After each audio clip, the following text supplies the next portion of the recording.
Hello and welcome. Thanks for joining me. My name is Dave, and what do I have for you today? Well, I've got a bit of news, I've got a bit of an update, and I've got a bit of a review. You all saw my camping chair video. That's the one that's never been opened, and there's no weight on that either. I can only assume it was on the label that's missing. It was definitely 125, 145, something like that, but it's definitely more than I weigh. Alright. News, my son's moving out, they've bought a house. I'm having to start buying myself equipment like wheel chocks, axle stands. Now, rant ready, these are axle stands because they are designed to go on axles. They are not called jack stands.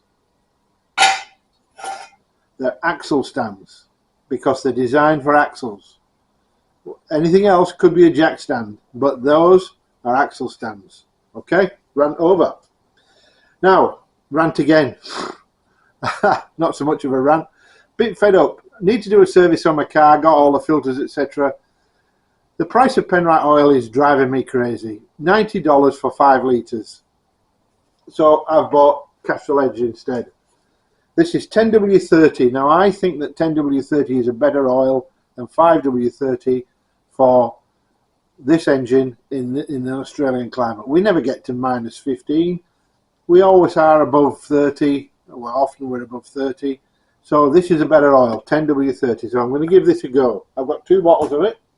And when I bought it, Super Cheap Auto gave me a engine oil top-up pack, which consists of 1 storage bag, 2 pairs of disposable gloves, 4 cleaning wipes, 2 disposable cardboard funnels, and 1 roll of disposable rubbish bags.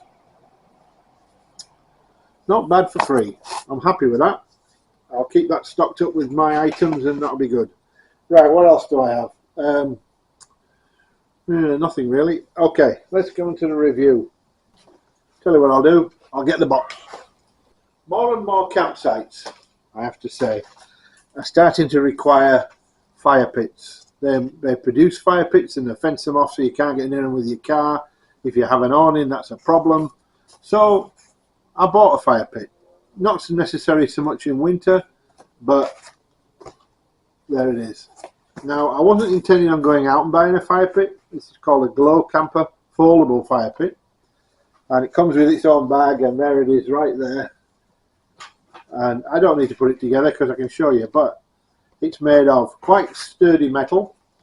It's steel. It's quite sturdy. It's got aerated holes in it, and it's exactly the same as the King's fire pit, except the King's one has got King's written on it, or cut into it, whereas this has got Glow Camper. This was $59.90, I think it was. The King's one is $79.90, and it doesn't come with a bag. It's an extra $10 for a bag, $89.90. So that's a $30 saving. This is a 12 months warranty. Not that there's much to go wrong with it. It just slots together. It's made in China, of course. Everything's made in China. Although it's an Australian company, Ames Australasia Priority Limited.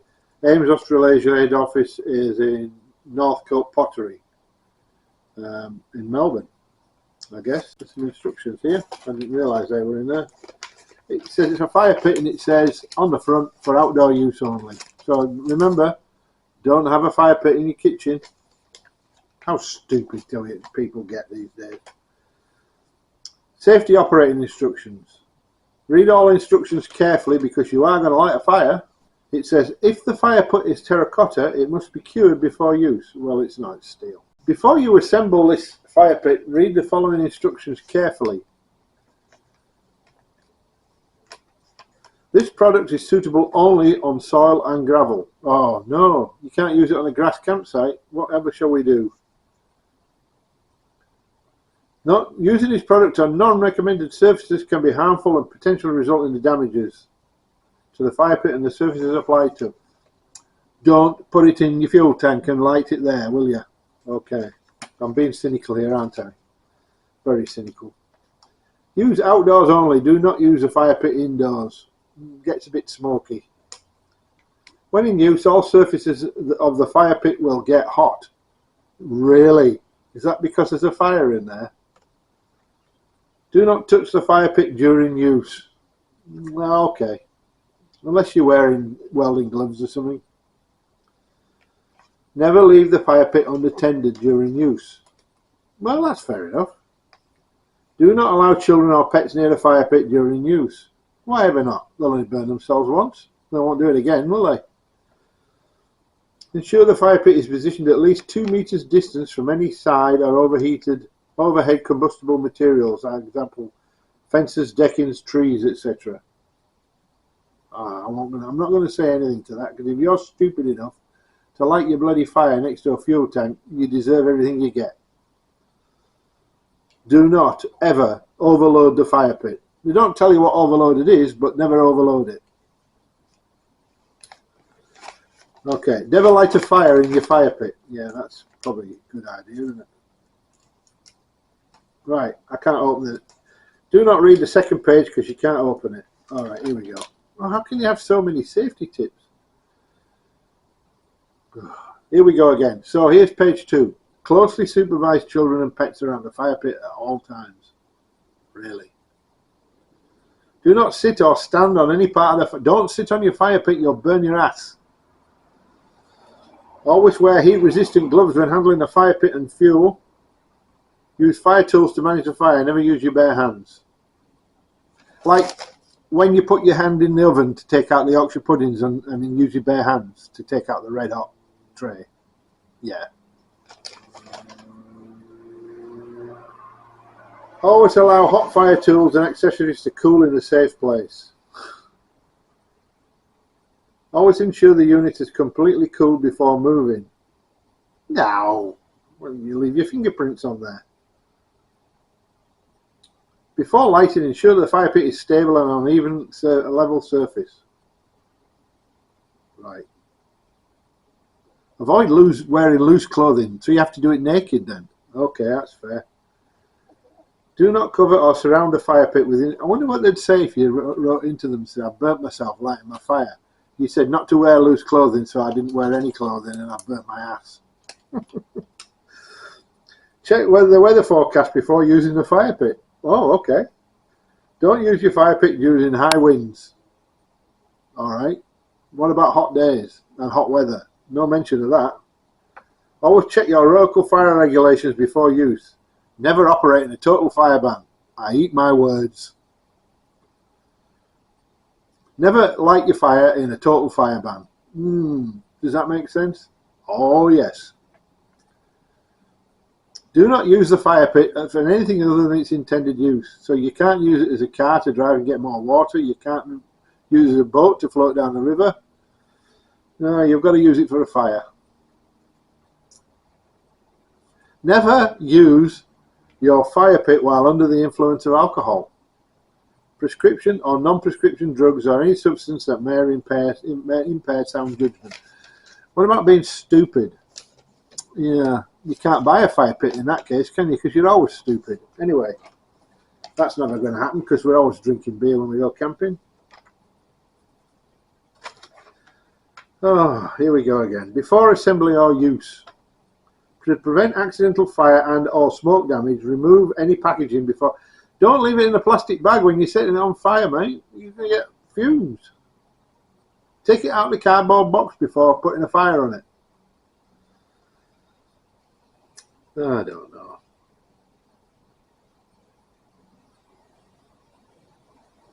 Lightweight cement components are reinforced with fiberglass to provide strength. Loose fiberglass fibers may be present. Fiberglass, while not harmful, may cause skin irritation if it comes in contact with your skin. Therefore, wash all components. What's that got to do with the steel fire pit? I don't know. Oh, get this. Staining of surrounding surfaces can occur with fire pits featuring weathered steel components. This may be minimized through the application of penetrol fine oil or metal primer before use. So your fire is going to stain your fire pit. Oh no. Oh, we got positioning the fire pit now. Please carefully consider the positioning of the product. Damage to underlying surrounding surfaces and objects can occur from the radiant heat emitted by the fire pit. Only when it's lit. Place your fire pit on a level, heat-resistant, non-combustible surface such as concrete or gravel. However, you're going to do that when you're camping. How often do you go camping with your camper fire pit on concrete? Stupid people. Do not place on dry grass, wood chips, leaves or decorative bark, or in fuel tanks. Scorching, burning or ignition may occur in areas underneath the surrounding fire pit. So you can have it next to your fuel tank and they don't care about that. You can blow your truck apart, but don't put it on grass or dry leaves, whatever you do.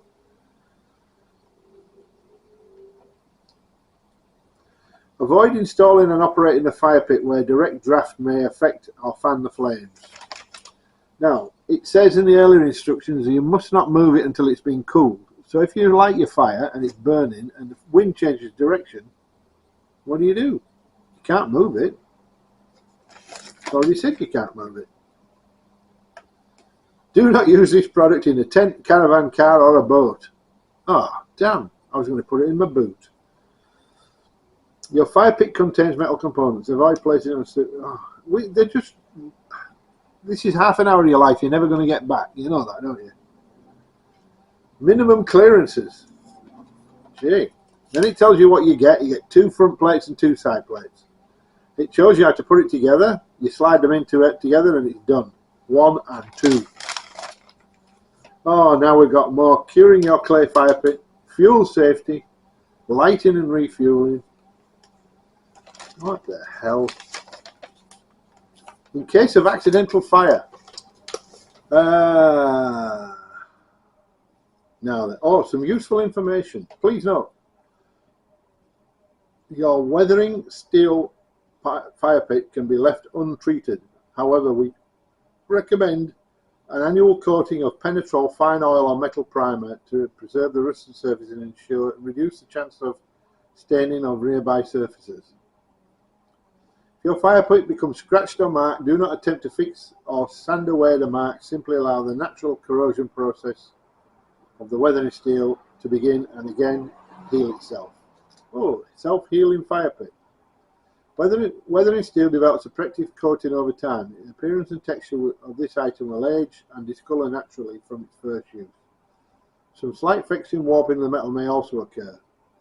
If it's going to flex and warp, it's not weathered steel, because weathered steel is designed or is put outside to weather so it doesn't flex and warp when it's in use. So, all that to tell me not to light a fire next to my fuel tank. What a waste of time that was. Anyway, the material is made from, it's quite thick. It'll be about 2, 3, maybe 4 mil plate. It's fairly heavy. So, and I thought it was a bit of a bargain. Anyway, that's that. That's that review done. I'll put a picture up of that for you and tell you where I bought it from in the description below. Some news. As you might have heard me say in the past, I work for Australia Post. Not anymore, I've resigned. I'm moving to the service department in the motorcycle shop. And I'm starting there on the 5th of June. So, I'm going to do a week's camping. I asked them if I could have a week off before I started, and they said yes. So I'm going to go camping. Not only will you have a servicing video to watch, you'll have a camping video and some movie footage of wherever I go. I haven't decided where I'm going yet. Some suggestions might be nice. I'll probably have a week. Might do a bit of a road trip in South Australia. I don't know. Whatever I do, I'm going to enjoy it. And thanks for watching. Oh, before I go, I might show you this now. I had a bit of an issue with EGT. The gauge stopped working. Turned out it was the sensor and not the gauge, because I replaced it. If I disconnected the sensor, the gauge would do the same thing. But guess what? I've been on Amazon and I bought a new one. It's a Dragon gauge. So the old one's on the right, and I've bought one to replace this too. So the old one's here. This is the boost gauge for the turbo. This is now the EGT gauge. Now it doesn't show up until you're moving. But watch this. Look at that. Oh, that high-tech Jackaroo stuff I've ever saw it. So it flashes the 3 dots at the moment, but it does work. I can assure you when I'm moving it comes up and gives you a temperature. And it must be 200 degrees less than the temperature that the one that used to be there. So I reckon the one that was there before was a bit faulty. So I replaced the sensor on the cable and everything, and I've rewired this in. So I've ordered myself one of these, the same as this, but the boost gauge, and then we'll fit that when that arrives, and that'll be good. Let's get all getting exciting, isn't it? So currently got a bit of an issue with my Pioneer radio system. It's not working properly. It's not connecting to my phone, and I think maybe the USB's come out the back. I don't know. I'm going to have a look at that later. In the meantime, I'm going to leave you to it, and that's the video complete. So thanks for watching, and I'll see you out there.